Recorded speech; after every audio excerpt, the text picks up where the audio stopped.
Hi, Stephen Sashin from XeroShoes.com with a very cool little lacing trick that you might want to play with for one of two reasons. One, if you just have a fondness for playing with lacing.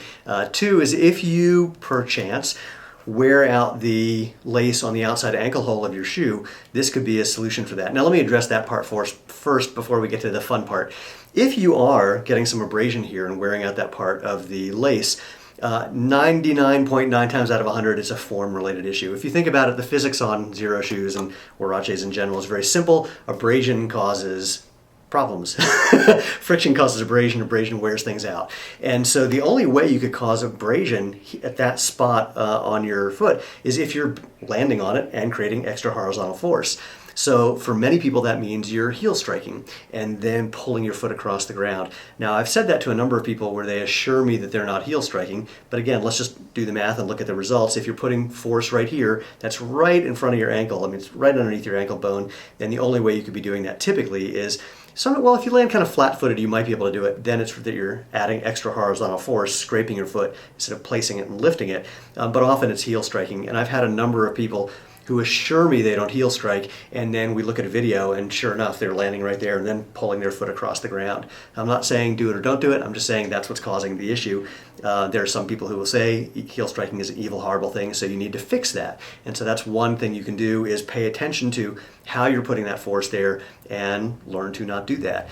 For what it's worth, I and many of the people I know have put tens of thousands of miles on our shoes and never had any abrasion on that spot at all. And most barefoot runners, if you look, don't put force on that spot in their foot as well. So it's something to consider, or you could just address the problem. And there's two ways of doing that that I know of.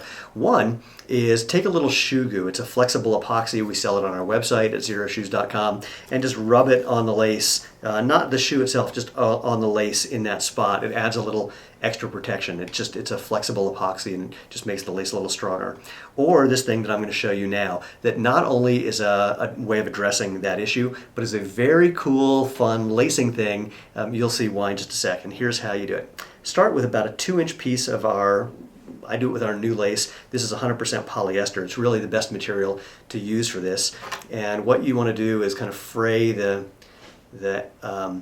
ends like so.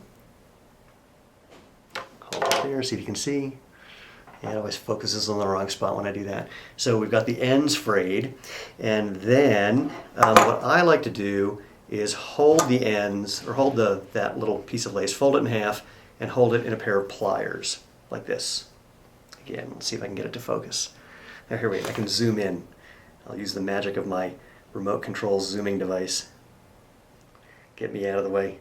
It's still not focusing the way I want, but you get the idea. So you're gonna hold that right there, and then take a lighter, and you want to use this kind of like a blowtorch.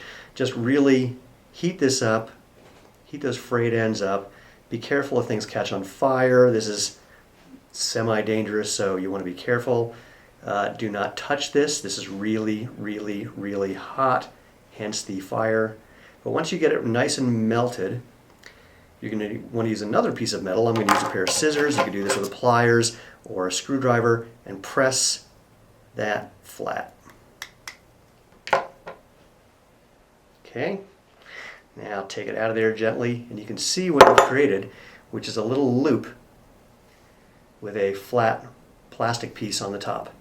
And then you're going to stick that through the ankle hole of your Xero shoes. I use the high-tech lacing tool we have, aka the hairpin, and place it through the loop. And then I'm going to put the hairpin, the legs of the hairpin, through the sole, and then grab that pliers and just pull it all the way through. And then remove the pin.